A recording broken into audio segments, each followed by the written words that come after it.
Fashion designing কোর্সটা নিয়ে ইনবক্সে অনেকে অনেক কোয়েশ্চেন করছো। সবাইকে একে, একে আসলে রিপ্লাই দেওয়াটা টাফ। তাই ভাবলাম আজকে সবার উদ্দেশ্যেই আসলে একটা ভিডিও করে দেই। ফ্যাশন ডিজাইনিং কোর্সটা আমাদের ৬ মাসের একটি কোর্স। ফ্যাশন ডিজাইনিং কোর্স করে তুমি যেকোনো ব্র্যান্ড, লোকাল ব্র্যান্ডে হচ্ছে অ্যাজ এ ডিজাইনার কাজ করতে পারবে এবং তুমি চাইলে নিজেও বিজনেস শুরু করে দিতে পারবে। কোর্স শেষে আমি তোমাদেরকে বিজনেস প্ল্যানিং থেকে শুরু করে ফেব্রিক সোর্সিং ইন ডিটেইলস সকল সিক্রেট তোমাদের সাথে শেয়ার করব।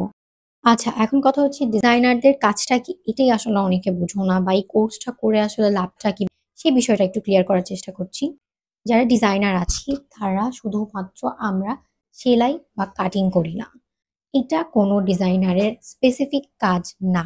আমরা মার্কেট থেকে যে গজ কাপড় কিনে লেস দিয়ে যে ড্রেসটা মেক করি বা যেই ড্রেসটা আমরা আমাদের টেইলার দিয়ে মেক করাই, সেই গজ কাপড়টাই একজন ডিজাইনার ডিজাইন করে থাকে। এখানে তোমার কমিউনিকেশন স্কিল, তোমার সাইকোলজিক্যাল স্কিল সবকিছুই আসলে ডেভেলপ করা হয়।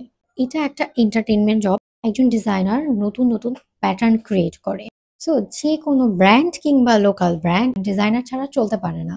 একজন ডিজাইনার প্রতিটি সেক্টরে ইনস্ট্রাকশন দিয়ে থাকে। Fabric sourcing, surface ornamentation, brand management, product development সকল কাজেই একজন ডিজাইনারের ভূমিকা রয়েছে। আই হোপ তোমাদেরকে আমি আসলে একজন ডিজাইনারের কাজ এবং এই কোর্স শেষে তোমরা আসলে কি করতে পারবে এবং এই কোর্সের অপরচুনিটি এবং ডিমান্ডটা যে কতটুকু সেটা তোমাদেরকে বোঝাতে পেরেছি।